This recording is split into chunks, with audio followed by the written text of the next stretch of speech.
Dear sisters and brothers, Assalamu alaikum.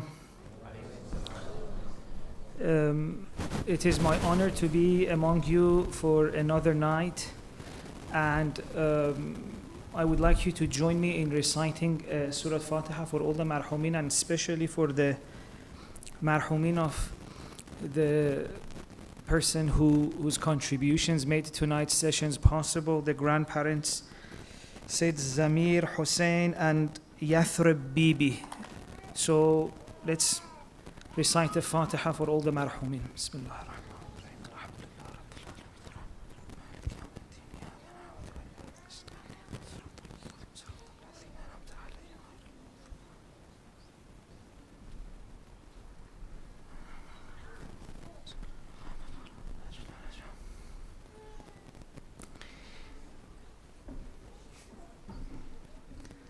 Thank you so much. I was going to do it. I was scared. Maybe it's not a good idea. If the Fatiha is over and you're ready, please recite Salawat.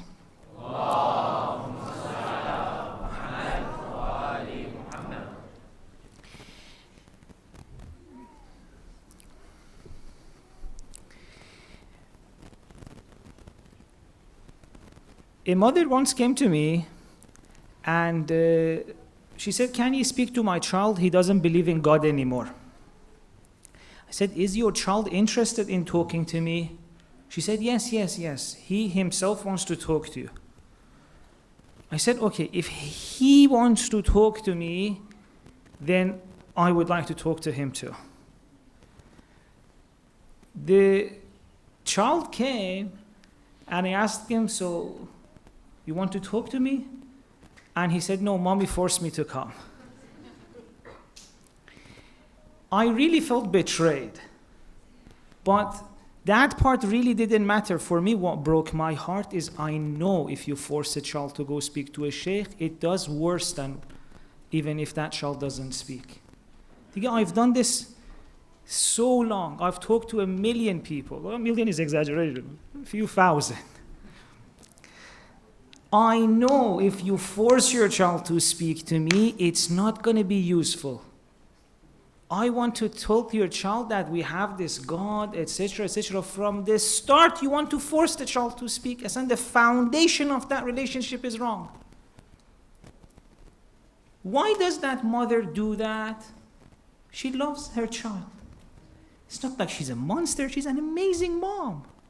She's scared. She sees her child has questions about God. She doesn't know how to handle it. She comes up with a solution. And this is for me such a heartbreaking thing that so many people with good intention mess their own lives up. Good intentions alone is not enough. You need to also know how to solve a solution. And I feel like a lot of the times, for example, people go to someone, they already have thought of a solution in their mind. "Sheikh, can you tell this to my child?" I'm like, if you know what needs to be told to your child, you've said that 1 million times to your child, it didn't work. What's the point of me? Am I copy-paste of you? If you think there's anything I can do to help, tell me the problem and let me think about what would be a solution. I may have an experience of similar cases. I'll see what has worked, what hasn't worked. If you come to me and say this is the problem and this is the solution, you just made me useless. You turn me into a machine, an object. And it hurts you yourself. Why? Because if what you thought works was actually a good solution, by now you wouldn't have a problem. You've tried something, it didn't work, now you want another person to say the same. In fact, although this is not the topic, I'm using this to show something, but tangentially, it's so important. A lot of the times, the challenges, for example, a parent may have, and parents are beautiful. All parents, I think, are beautiful. Should we recite salawat for all the parents, honestly?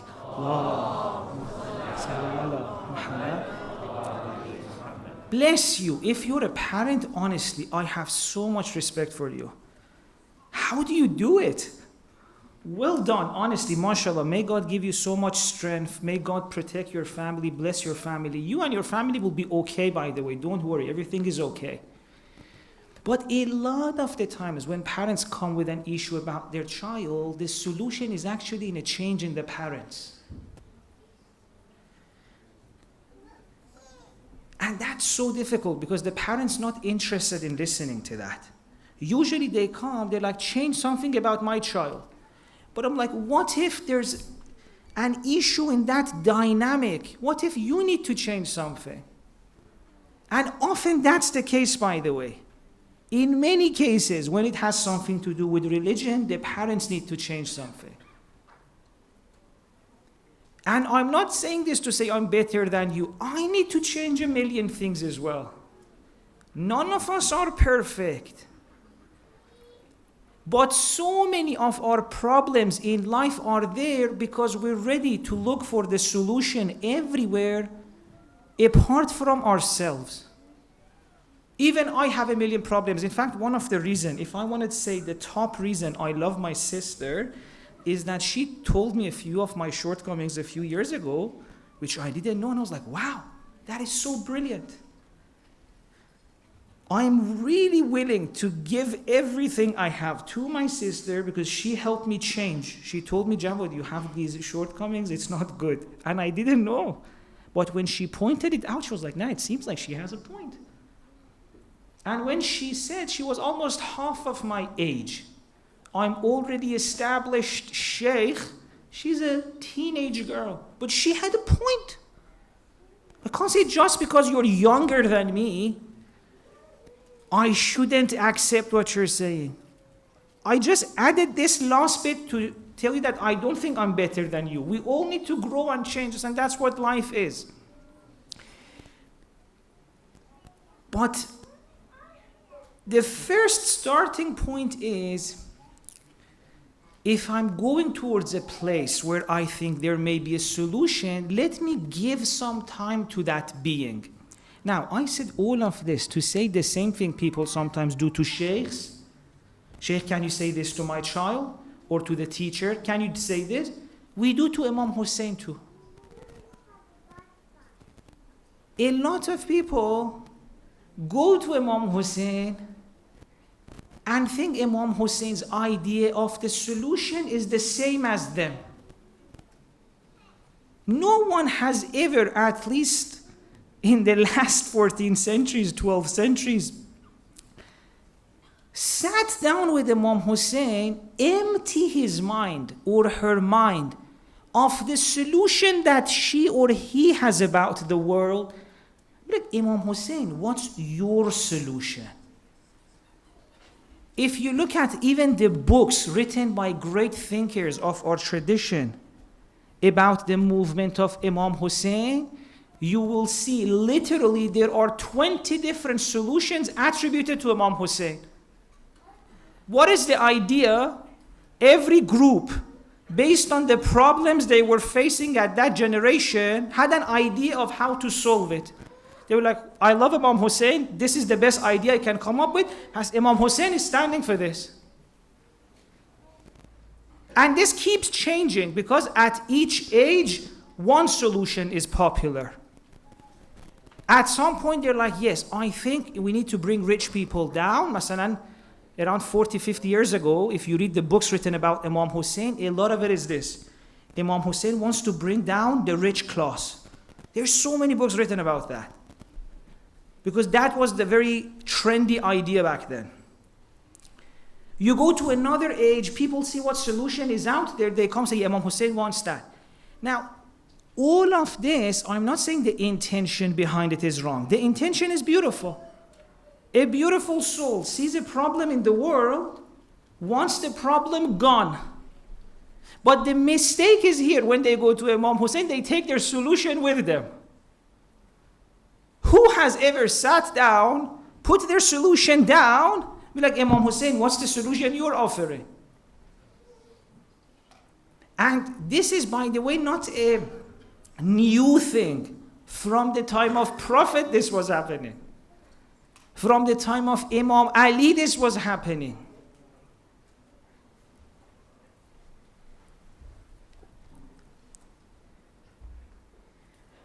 Even in the Quran, it's such a, sobering verse. It should really get us to wake up. Quran says many people think they're fixing the world, but what are they doing? هم المفسدون ولكن لا يشعرون. Even this verse itself, most of the times when we read it, we're like, yeah, I know, it's that guy over there. Have we ever thought maybe that's me, that in my effort to make the world a better place, I'm messing it up? Have we ever sat down 1 second? Look, Quran, could you be talking about me? 1% chance. From where I'm looking at, the chance is 100%. But just to 1% chance. Maybe the way I'm trying to solve the problems of the world and the way Prophet had in mind, Ahl Bayt had in mind, maybe there's difference. Maybe there's something I can learn there. But one of the challenges is, when we face pain, pain makes us rush. Pain is so difficult to bear. So pain makes us act hasty, want to quickly get things done. But the problem is this: as long as you come up with a solution when there's pain in your heart, the solution is always wrong. Well, forget about larger scale, even in small scale. Let me give you a few examples of the solutions we come up with when we're in pain. A person's life may get difficult. They hear the news that maybe I'm going to have like an illness that's going to be really impacting the quality of my life. Suddenly a solution comes. Oh, I wish I didn't exist. It's a solution. I wish I didn't exist. I wish I die. The person comes up with a solution. But the solution that comes out of pain is never a solution that offers you a real possibility towards what you're looking for. It's always a mirage. Another person may be taking care of an elderly mother who's maybe a little bit grumpy now, maybe she's starting to forget. And when the pain gets too much on that day, when your mom with dementia asks you the same thing 20 times and you're tired, sometimes the pain comes up with the solution. When will she die? And afterwards you even feel bad. Why did I think of that? Because pain comes up with weird solutions. This is why thousands of years have passed from humanity being in this world, and the world is still outwardly in a mess. Because every generation rushed into fixing the world. No one actually sat down with the Prophet from his own time. Say, Prophet, what's your way of solving the world? And I'm sure even tonight you will hear it, some of you will ignore it. Just like we've done for 14 centuries. But at the same time, I know some of you, inshallah, will listen and be like, maybe I'm ready finally to listen to the Prophet.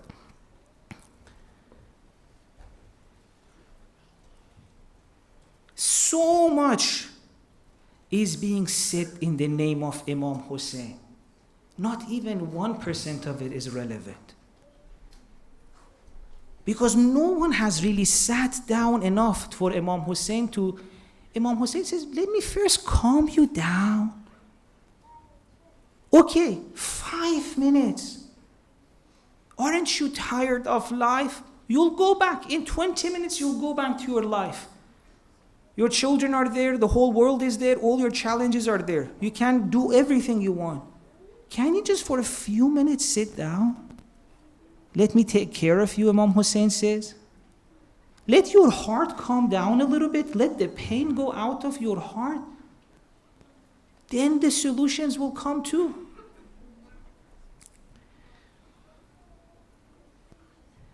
When the Prophet and his group are coming back to Mecca, The people around the Prophet, the so-called Muslims, what are they chanting? Imagine some of these are people who were kicked out of Mecca. They've been forced out of their own houses. Many of them lost their families. Now they have an opportunity to come back and take power over Mecca. What do they say, the Muslims around the Prophet, who I'm saying they're not like the Prophet? They're like, Al-yawm yawmul malhama. They're like, we're hurt. We're in pain. What's the solution that comes up with their mind? Revenge. What does the Prophet says? Al-yawm yawmul marhama. They're tired of pain. Many of them had their families killed by these people, had houses taken away by them. And now their solution is, if we want the world to be a better place, we need to get our revenge. And the Prophet says, nah, that's not the solution. Al-yawm yawmul marhama. Today is the day of mercy. What am I trying to show you? That on the day, maybe there were 2, 3 people who had the patience to sit down with the Prophet and be like, why? Even right now, I'm sure many of you in your heart, you're like, nah, Prophet, maybe, why was Prophet saying? Allah, at that day, they followed because Prophet still had some power among them. But the moment he went, you come to Imam Ali, you think followers of Imam Ali would be different. No, it's the same thing. In Siffin, the other group blocked access to the team of Imam Ali, to the group of Imam Ali. They didn't allow them to have water. They blocked the group of Imam Ali to have access to water. Tables turned. Something happened, now the access was with the group of Imam Ali. You know what the followers were saying? Now we don't give them water. I get them all. I'm not judging them. Imagine someone not giving your brother water, your child water, yourself water. It's in the middle of a desert. They want to kill you. They're not giving you water. Now it's yours. What do you want to do? They said, now we don't give it to them. Ali says, who's your role model? Him or me? I'm not the type of person who blocks anyone's access to water, even their horses. But on that day, it was only Ali who was thinking that way. Maybe a few people next to him. The majority of people who are even on the side of Ali, they've noticed that much which Ali is right, but they don't know why Ali is right. They think like the other side. At another point, they start swearing. Imam Ali says, I don't want my group to be swearing. I don't like it when you're sabbabin. We don't swear. Hold on, I'm saying, did they learn that? You go to Imam Hassan, just look and see what Shias did to Imam Hassan. It's awful. It breaks your heart. If I say the names of the people, and I'm not trying to say we're better than them, or I'm saying we a lot of the times may make the same mistake. We've figured out Prophet is beautiful, but our heart doesn't have the capacity to sit down and listen to them. Imam Ali alayhi salam, let me say something, then come to this, because wallah, sometimes I'm even scared to read Nahjul Balagha for followers of Imam Ali. This is where we have come to. But please recite the salawat.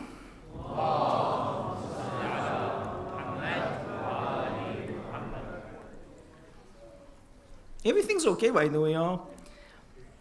We're talking about this, so inshallah we get an opportunity to learn. I'm saying all of this is beautiful. The best thing we can do is to acknowledge maybe there's room for growth. I'm not trying to give a dark picture. If you go and ask Imam Hussein, you obviously saw there's problems in the world. In your view, what is the root of all of the problems? I want to fix the world. I want there be no problems in the world. Where should I tackle? What is the solution? Because there are so many solutions out in the world. Some people think for problems of the world to finish is you need to see who are bad people, get rid of them. But Imam Hussein, what do you say? How can we finally end evil in the world?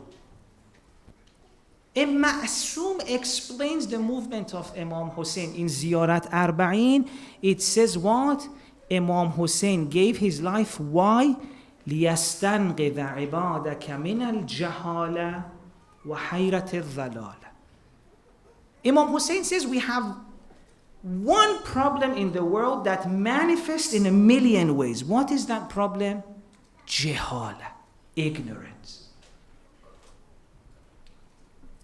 The Prophet, after one of the battles, when the other side killed so many of Prophet's best friends, family members, some of the best companions the Prophet had, afterwards, some of the people who again are not thinking like the Prophet went to him and told him, pray against them. You know what the Prophet said? Hello, about who? About people who've attacked them. First of all, they kicked them out of their houses. They went to Medina. They go find them there, attack them there, kill Prophet's family, kill some of his friends. All about these group of people, what does the Prophet say? Prophet says, how can I pray against them? إِنَّهُمْ قَوْمِي لَا يَعْلَمُونَ. These are my people. They just have some ignorance.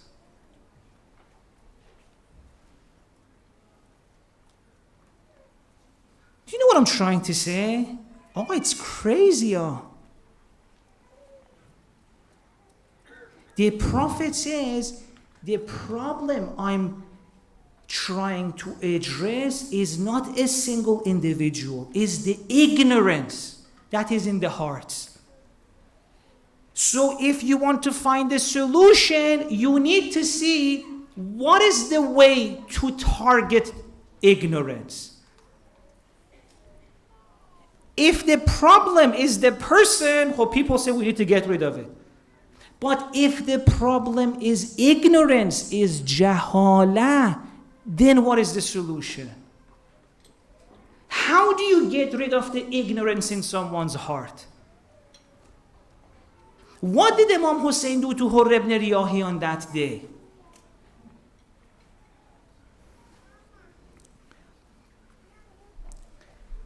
Please decide salawat.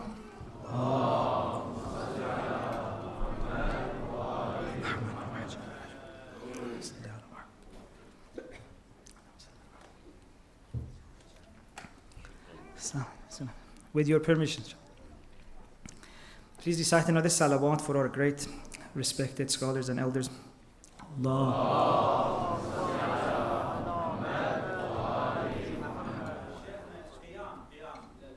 Qiyam? Please, if it's okay to stand up and move a little bit forward to...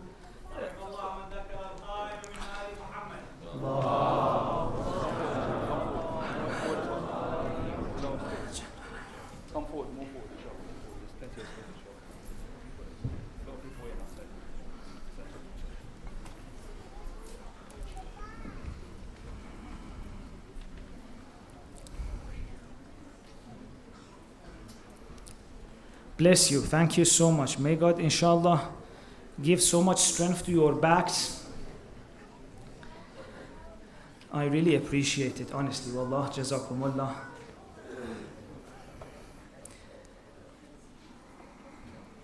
I told you, right? Last year in Muharram, I went to a session. I was sitting down. I was like, oh, wow, now I know what these guys are doing, mashallah. I really appreciate it. In the sister section as well, sitting on the floor in the crowd, jazakumullah. All of this, inshallah. You're putting so much effort, may inshallah God make all of us benefit the maximum amount from the inshallah light that is possible to achieve in these days. What am I trying to say? I still I'm really going around circles, but I'm getting closer to what I want to say. It's just that it takes time.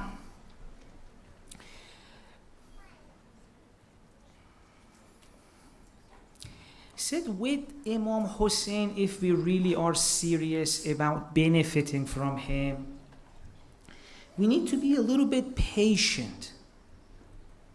We need to look at his life a little bit. We need to look at the life of his family a little bit. It will open up a lot of questions in our heart. It will make so many things in your mind. How does this make sense with that? And these are all very precious. We need to slowly, through thinking, through questions, through reflection, get closer to the reality of this family. Because right now, I don't think we're like them. And I showed you, even at the time of Prophet, we were not like them. At the time of Imam Ali, we're like not them. Even after Ashura happened, a lot of people who regretted not helping Imam Hussein on the day of Ashura, think about it. So some people on the day of Ashura didn't help Imam Hussein. Afterwards regretted it, wanted to go and fix it. Again, many of them didn't listen to Imam Sajjad in how to fix it. So they created so many problems with just... And the interesting thing is some of these people are heroes for us. A person who goes exactly against what Imam Sajjad recommends has turned into a hero for us. Why? Because we think like them. We think less like the Ahlul Bayt. I mean, if I tell you something Imam Sajjad alayhi salam did, believe me, many of us, we would be shocked. Imam Sajjad, later, a few years after Ashura, when one of these people who was directly responsible in Ashura, who was responsible in killing Imam Sajjad alayhi salam's father, when he needed help, Imam Sajjad said, come to my house, I'll give you rescue. I'll give you safety. How do you understand this? Did he not hate the person?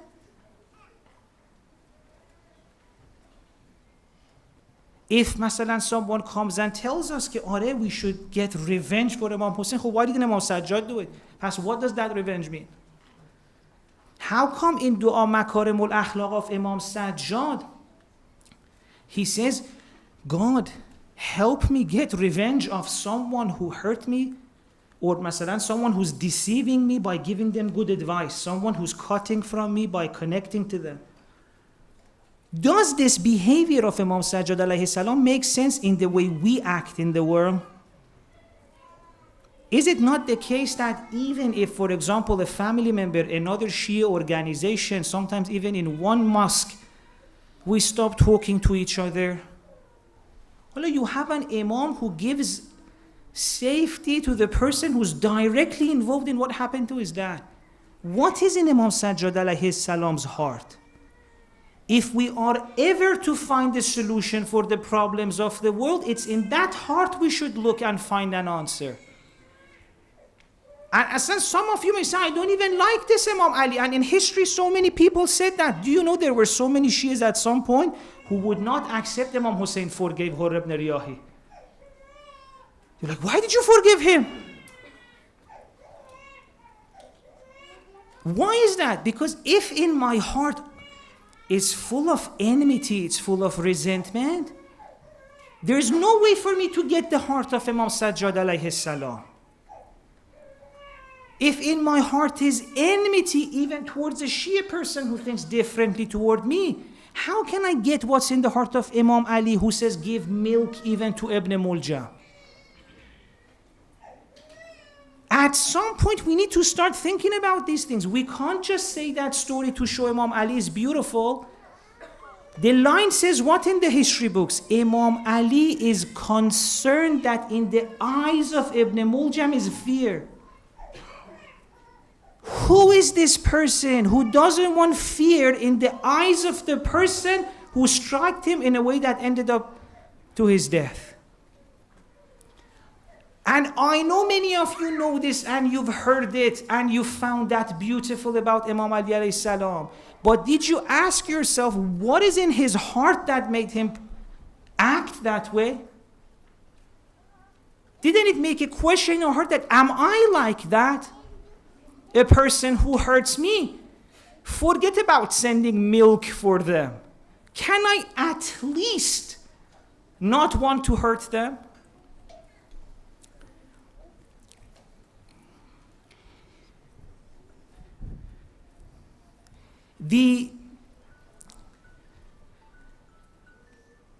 There is so much beauty when you start thinking about these things. Because I told you, as amazing as your feeling for Imam Hussein and Imam Ali alayhi salam is, when you get to know the full beauty of these people, believe me, you see Imam Hussein is even 1,000,000 times nicer. Everyone was looking that way. I was trying to see, what is it? MashaAllah, it's all of you, beautiful souls.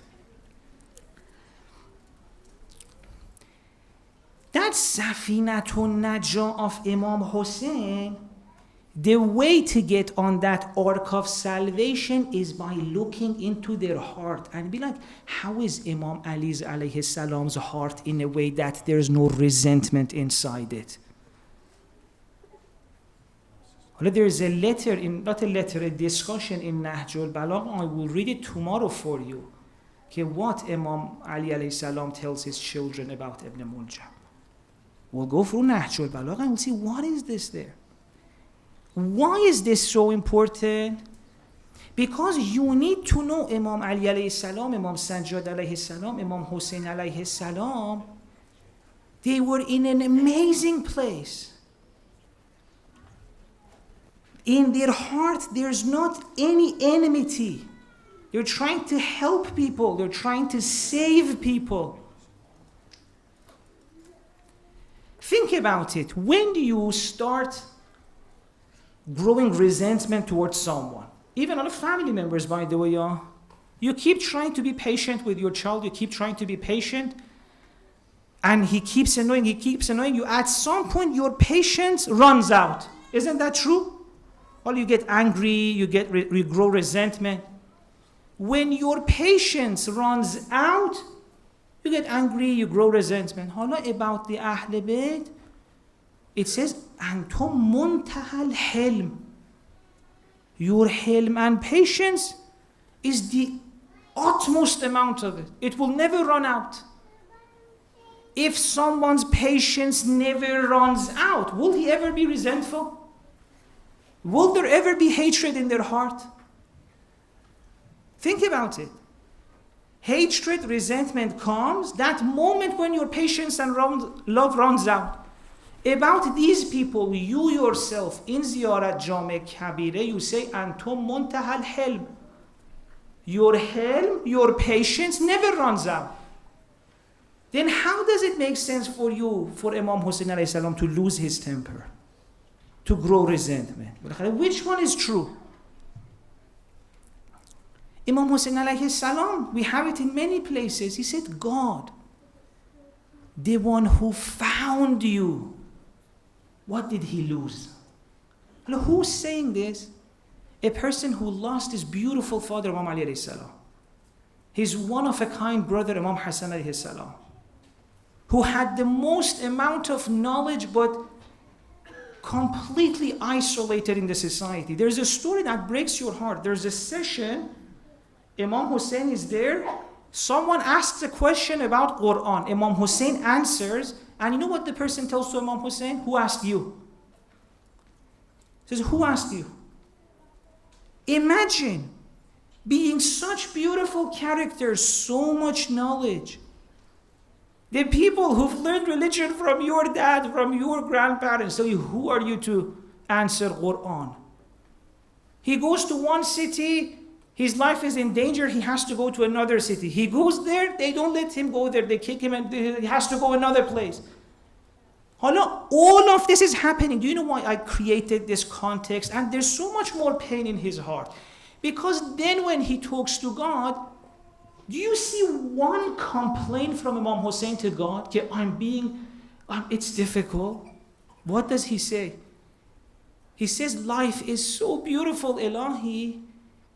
that the channels of my breathing, my nails, my bones, one by one, he mentions the members of his body are thanking you. He says, the one who has found you has not lost anything. If you get even 1% an understanding of what is this peace, this infinite ocean of safety with God, that no matter what you do to this person, you can't make him to become resentful, then you've made one beautiful step to finally knowing what is the solution to end all of humanity's problems. That's, and only then you are finally ready to learn from Imam Hussein, as opposed to force your own solution on him. That is what Safinatun Najah is. Imam Hussein says, I enjoyed my life. In Ziyarat Arba'in about Imam Hussein, think what Imam Hussein went through. Think about the pain of losing Imam Ali alayhi salam. Think about the pain of losing Lady Fatima salamullah alayha. Think about the pain of seeing Imam Hassan being disrespected by his own followers. They called Imam Hassan Ya Mudhill al-Mu'mineen, disgrace of the believers. Imagine knowing the beauty of Imam Hassan and see his own friends disrespecting him. Imagine the pain of losing him and all of this. But when he wants to see, when in Ziyarat Arba'in, wants to say, Imam Hussein, what was your experience of Ishta Sa'idan? You lived an amazing life. Ishta Sa'idan. What had he found? What was there at the depth? The surface does not look good. The surface, he lost his parents, family members. He was isolated, disrespected. So what is at that depth? What is at that depth that gives him infinite peace, infinite patience? In a letter, Imam Hussein alayhi salam writes as he's leaving from Medina to go, he writes a very beautiful line which he gives us a glimpse into the way he's experiencing the world. He says, كَأَنَّ الدُّنْيَا لَمْ تَكُنْ وَالْآخِرَةَ لَمْ تَحْزَنْ. He says, all of this pain that you're telling me, these are all at the surface of life. I found the depth.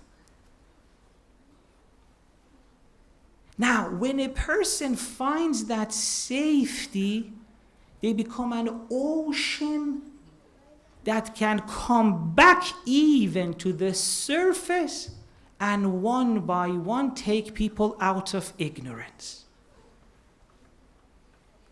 It's only a person who is at that level that then can come and bring something to the world that will actually calm the world down. Now, many people may not accept that, and they can take their time. They can take their time. No one is going to force people to live like the Prophet and Ahl Bayt. Even the Shias are not interested. But inshallah, a day will come, and I hope we could also be part of the people, like at least Imam Hussein. Can you give us a glimpse of what this is?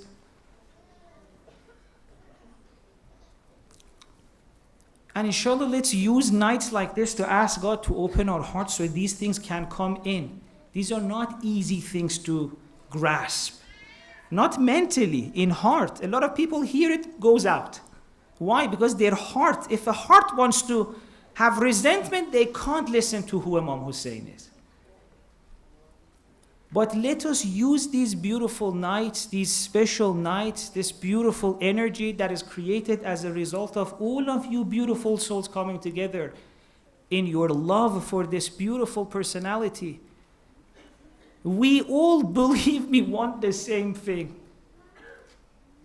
We all want the world to be okay, want your children to be okay, the children of everyone to be okay. The Prophet told us, when you're like me, when you want everyone in the world to be okay, you can't see anyone in pain. But the only way for us to get that is to listen to this family. And inshallah tonight, for the Masa'ib, our amazing brother is going to take us to that moment of farewell from Medina. Use this moment, inshallah, for the softening of the heart so the light of Imam Hussein can come in. When we say Assalamu alayka ya Abu Abdullah, that salam can do so much more the more we get to know this beautiful personality. Assalamu alayka ya Abu Abdullah. Please recite the salawat and we'll invite our beautiful brother to come.